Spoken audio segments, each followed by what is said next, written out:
বাউলদের একটা আকীদা হলো তারা কিন্তু সর্বেশ্বরবাদী বিশ্বাসী। তারা এক আল্লাহতে বিশ্বাস করে না, তারা বহু আল্লাহতে বিশ্বাসী। তারা বাংলাদেশে বাউল তথ্য বিভিন্ন বইয়ের মধ্যে এগুলো লেখা আছে। তারা এক আল্লাহ বিশ্বাস করে না, বহু আল্লাহতে তারা বিশ্বাস করে। তারা আল্লাহ একই সাথে আল্লাহ আকার আবার সাকার দুটোটা বিশ্বাস করে। তাদের বিশ্বাস অনুযায়ী স্বাভাবিকভাবে শরীয়ত কবর জিয়ারতের জন্য কোনো নির্দিষ্ট সময়ের সাথে এই জিয়ারতের কাজটা বেঁধে দেননি। আমরা বছরের যে কোনো দিনে, যে কোনো মাসে, যে কোনো সময়ে যে কেউ জিয়ারত করতে পারব।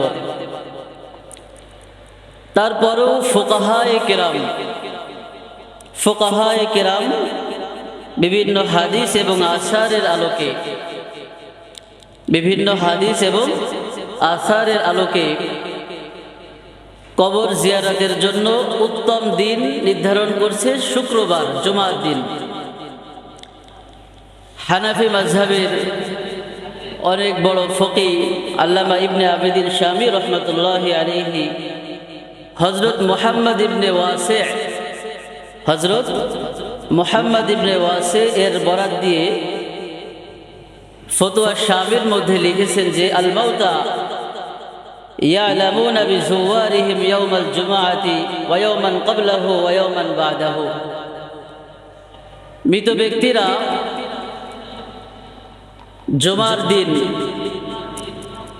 এবং তার একদিন আগে একদিন পরে এই সময়ে যারা জিয়ারত করতে যায় তাদেরকে চিনতে পারে। এই কথার আলোকে আল্লামা ইবনে আবিদিন শামী রহমতুল্লাহি আলাইহি কিতাবের মধ্যে লিখছেন যে কবর জিয়ারত করার জন্য উত্তম দিন হলো জুমার দিন।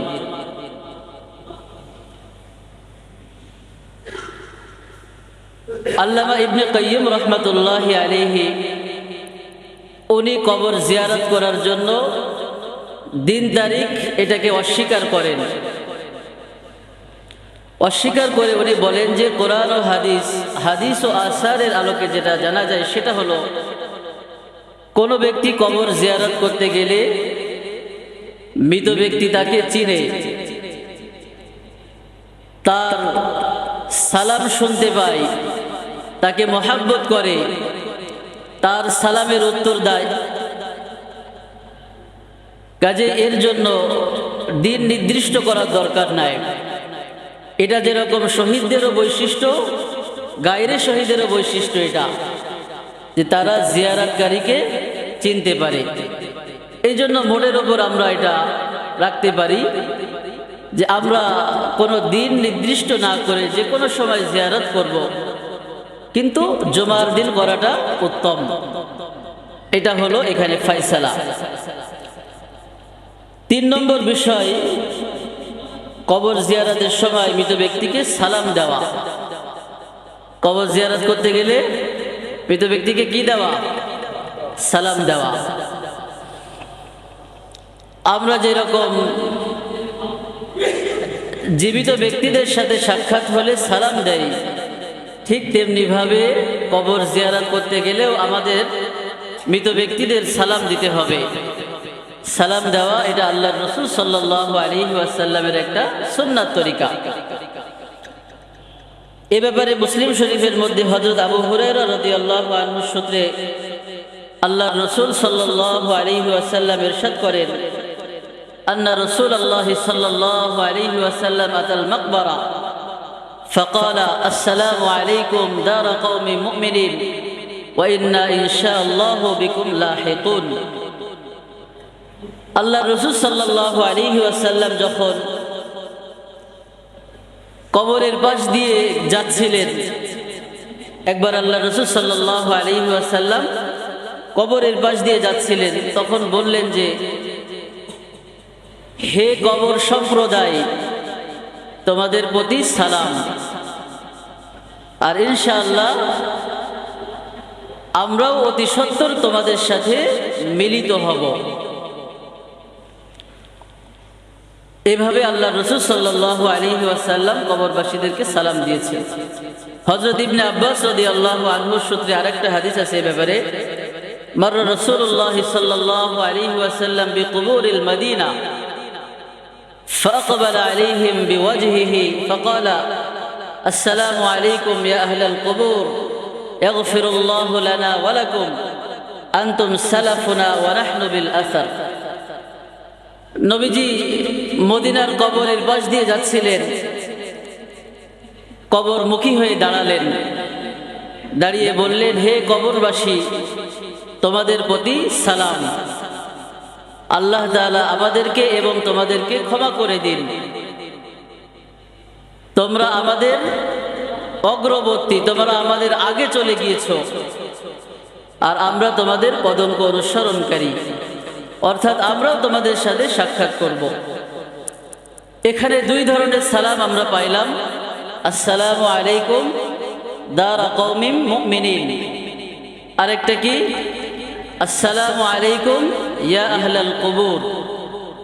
আমরা দোনো তরিকায় দিতে পারি, আসসালামু আলাইকুম ইয়া আহলাল কুবুর আর আসসালামু আলাইকুম দারা কওমিন মুমিনিন, দোনো তরিকায় দেওয়া যেতে পারে। 4 নম্বর, সালাম দেওয়ার সময় মৃত ব্যক্তির মুখোমুখি হওয়া, মুখোমুখি হয়ে সালাম দেওয়া।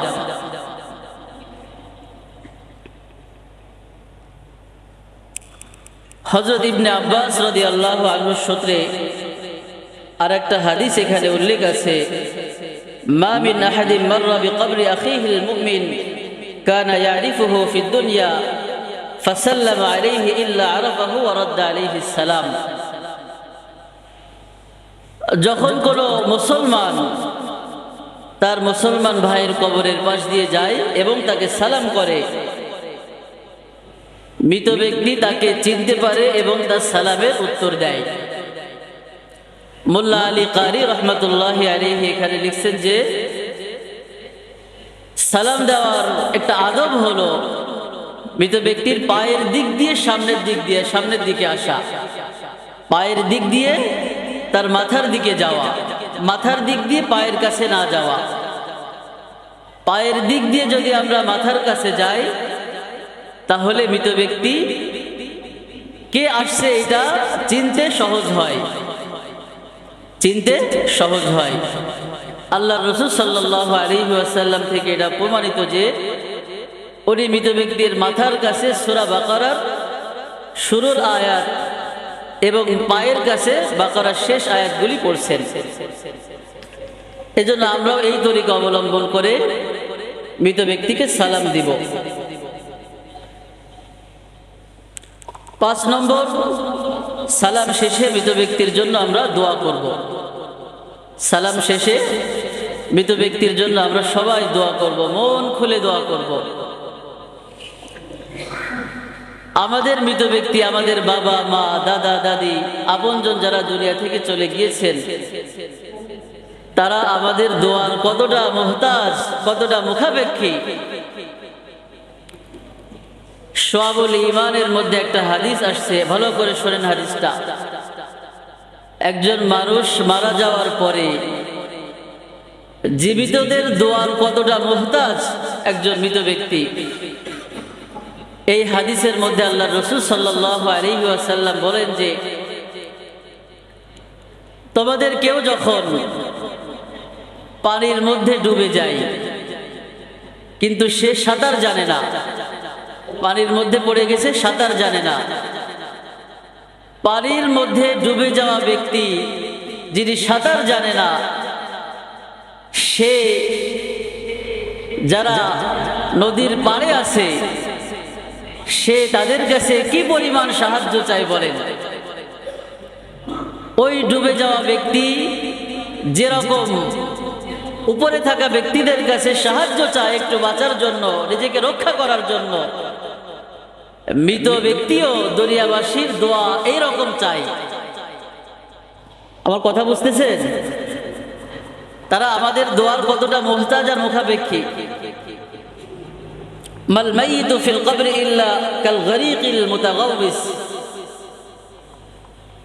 কবরে মৃত ব্যক্তি, পানিতে ডুবে যাওয়া ব্যক্তির,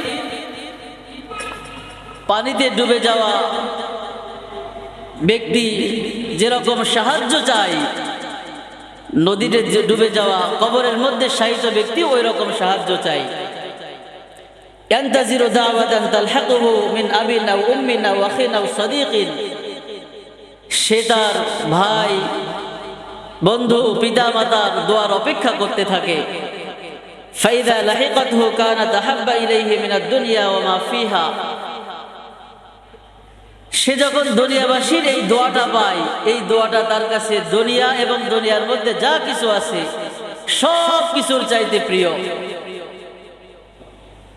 ওয়া ইন্নাল্লাহা আযজা ওয়া জাল্লা লা ইউদখিলু আলা আহলিল কুবুরি মিন দুআইল আরদি আমসালাল জিবাল, আল্লাহ পাক রব্বুল আলামিন দুনিয়াবাসীদের দোয়া এটা কবরবাসীদের উপর পাহাড়ের সমান করে পৌঁছে দেন। একটা পাহাড় যত বড়, আমরা দোয়া করলে আল্লাহ তাআলা আমাদের মৃত ব্যক্তিদের জন্য ওই দোয়াটা ওই রকম বড় করে তাদের কাছে পৌঁছে দেন। ওয়া ইন্না হাদিয়াতাল আহইয়াই ইলাল আমওয়াত আল ইস্তিগফার লাহুম, আর মৃত ব্যক্তিদের জন্য জীবিতদের পক্ষ থেকে হাদিয়া হলো তাদের জন্য ইস্তিগফার করা। এই জন্য আমার ভাইরা, আমাদের যত মাইয়েত আছে তারা আমাদের কাছে ভীষণ রকমের দোয়ার মুহতাজ আর মুখাপেক্ষী। আমরা প্রতিটা মুহূর্তে তাদের জন্য দোয়া করব। আমাদের কাছে তারা এটাই চাই। আমরা বিভিন্ন সময় দোয়ার আয়োজন করি, কিন্তু আমরা দোয়াকে সময়ের সাথে নির্ধারণ করে ফেলাইছি যে আমরা উনি যেদিন মারা গিয়েছিলেন ওই দিন দোয়া করব, মৃত্যুবার্ষিকী কেন্দ্র করে দোয়া, 40 দিনের মাথায় দোয়া, অমুক দিন দোয়া। দোয়া তো ভাই কোনো দিনের সাথে নির্ধারণ করা যাবে না। আমরা যে কোনো মুহূর্তে দোয়া করতে পারি, যে কোনো সময় দোয়া করতে পারি। দোয়াকে আমরা প্রথাগত কুসংস্কারের মধ্যে, বেদাতের মধ্যে এটাকে লাগিয়ে এটা না করি। সব সময় দোয়া করা, আমার দোয়ার খুব মুহতাজ আমার মাইয়েতরা। এই জন্য আমরা মন খুলে তাদের জন্য দোয়া করব। কবর জিয়ারতের ব্যাপারে আজকে এই 5টা পয়েন্টে আলোচনা করলাম। আল্লাহ পাক রব্বুল আলামিন আমাদের সবাইকে এই কথাগুলো বুঝে আমল করার তৌফিক দান করেন। আপনারা সবাই জানেন যে আমাদের দেশে বর্তমান সময়ে বাউলদের নিয়ে খুব আলোচনা চলতেছে। কম বেশি সবাই তো শুনেছেন, দেখেছেন নাকি? হ্যাঁ, বাউল সম্প্রদায় স্বাভাবিকভাবে তারা তাদের গান বাদ্য নিয়ে ছিল, কিন্তু এটা প্রতিবাদ মুখর কেন হয়ে উঠছে দেশের মানুষ? সে স্বাধীনভাবে আছে, ঠিক আছে, ধর্মকর্ম করলো না করলো আমাদের দেখার বিষয় না। আমাদের আঙ্গিনা থেকে আমরা বুঝিয়ে যাব। কিন্তু যখন একটা সম্প্রদায়, তাদের লোকজন আল্লাহ, কোরআনের সূরা এগুলো নিয়ে বিভিন্নভাবে ব্যঙ্গ বিদ্রুপ করবে, তখনও কি আমরা প্রতিবাদ করতে পারবো না? কি বলেন? এই বাউল সম্প্রদায়, তাদের আসলে মতাদর্শ একটা ভিন্ন মতাদর্শের। তাদেরকে নিয়ে যা পড়াশোনা করে বুঝে গেল এটা একটা ভিন্ন ধর্মের মতো। তাদের এই ধর্মের আকীদা বিশ্বাসও ভিন্ন ভিন্ন। গান বাদ্য, অবাধ যৌনাচার এবং বিভিন্ন রকম অশ্লীল কর্মকাণ্ডে লিপ্ত হওয়া তাদের একটা সংস্কৃতি। এখানে বাউলদের একটা আকীদা হলো তারা কিন্তু সর্বেশ্বরবাদী বিশ্বাসী। তারা এক আল্লাহতে বিশ্বাস করে না, তারা বহু আল্লাহতে বিশ্বাসী। তারা বাংলাদেশে বাউল তথ্য বিভিন্ন বইয়ের মধ্যে এগুলো লেখা আছে।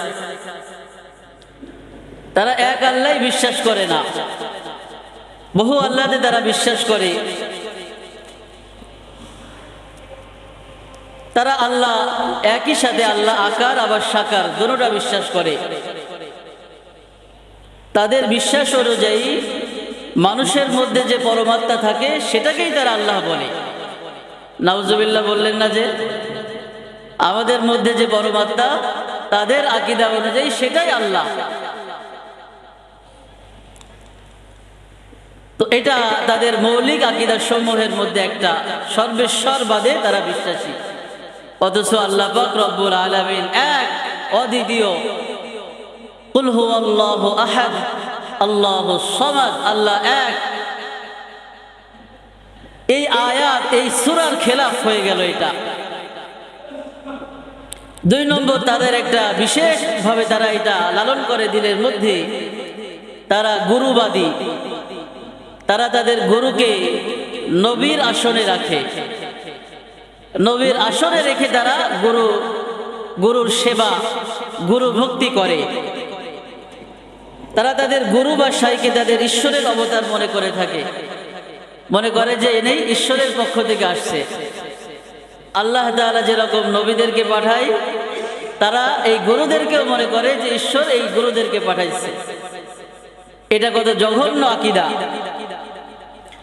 এবং তারা বিশ্বাস করে গুরু যদি অসন্তুষ্ট হয় তাহলে আমাদের ইহকাল পরকাল সব নষ্ট হয়ে যাবে, নাউজুবিল্লাহ। এই জন্য তারা চেষ্টা করে গুরুকে খুব সন্তুষ্ট করার।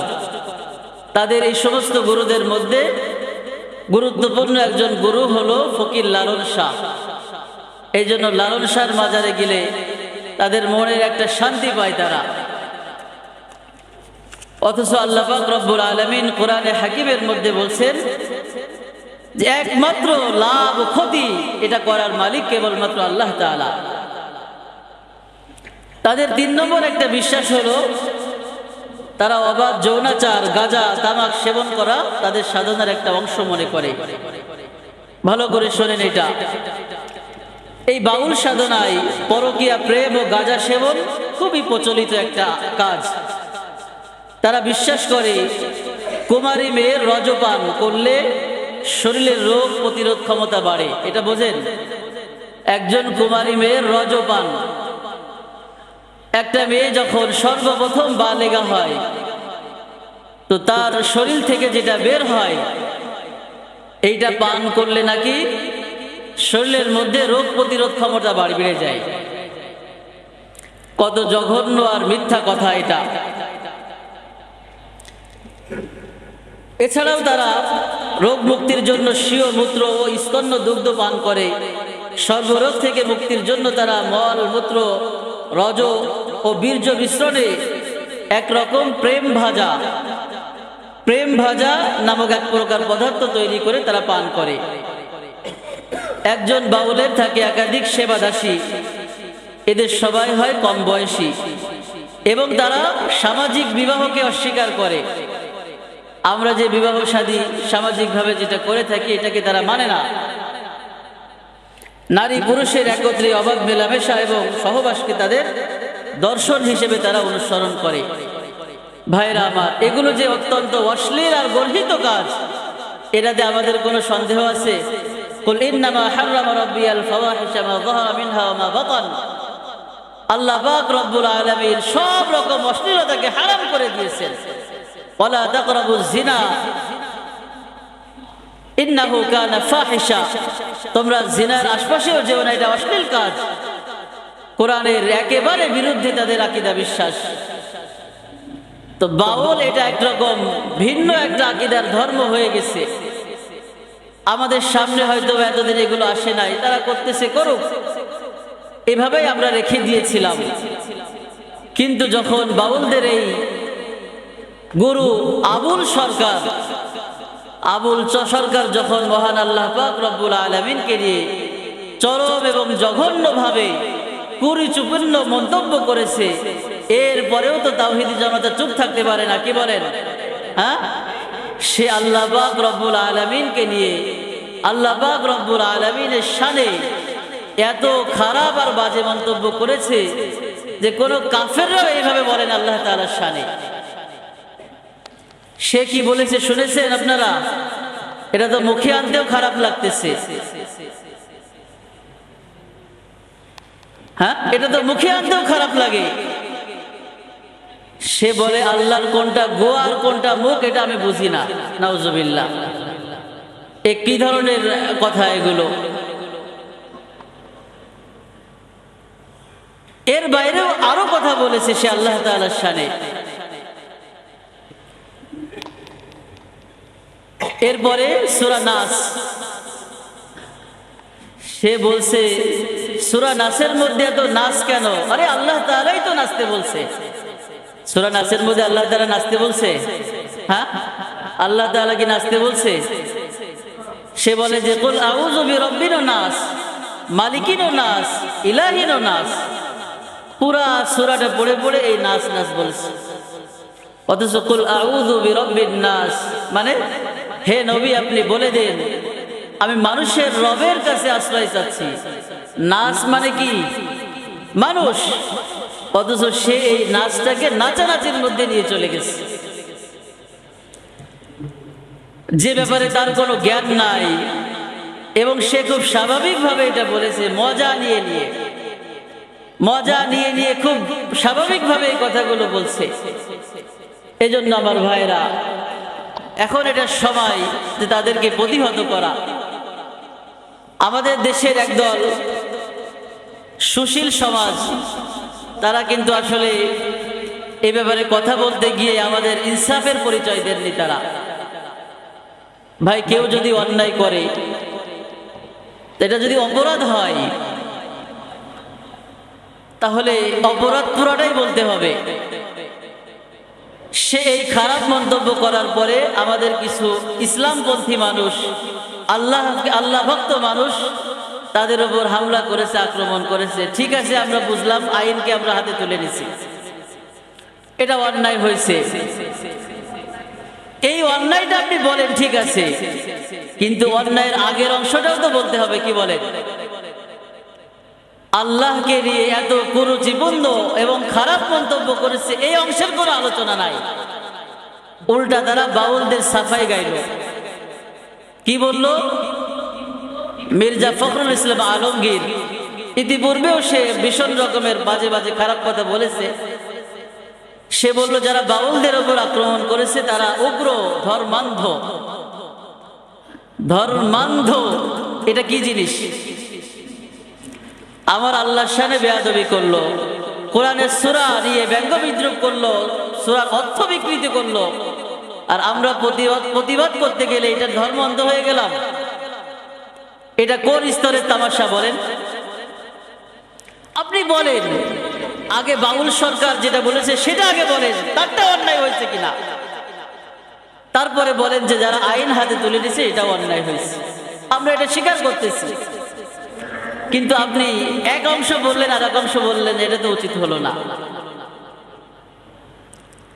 বাউল সরকার যেটা করেছে সেটা ক্ষমার অযোগ্য অপরাধ। আজকে যদি ইসলামী হুকুমত কায়েম থাকতো এবং সে একেবারে দিলের গভীর থেকে তওবা ইস্তেগফার করে প্রকাশ্যে ক্ষমা না চাইতো, ইসলামী হুকুমত তাকে ফাঁসির দড়িতে ঝুলাইতো। তা আমাদের ইসলামী হুকুমত কায়েম নাই। কমপক্ষে আমরা আমাদের রাষ্ট্রের কাছে তার দৃষ্টান্তমূলক শাস্তি তো দাবি করতে পারি। কি বলেন? তার দৃষ্টান্তমূলক শাস্তি হোক, এটা আমরা চাই কিনা? অবশ্যই চাই আমরা। পাশাপাশি আমাদের সরকার বাহাদুরের কাছে আমাদের আবেদন থাকবে, আমরা রাষ্ট্রীয় নীতির মধ্যে এরকম কঠোর আইন এটা আনয়ন করি, যেটার মাধ্যমে আমরা এই ধরনের ঘটনা যেন পুনরায় না হয় সেটা আমরা দেখতে পাই।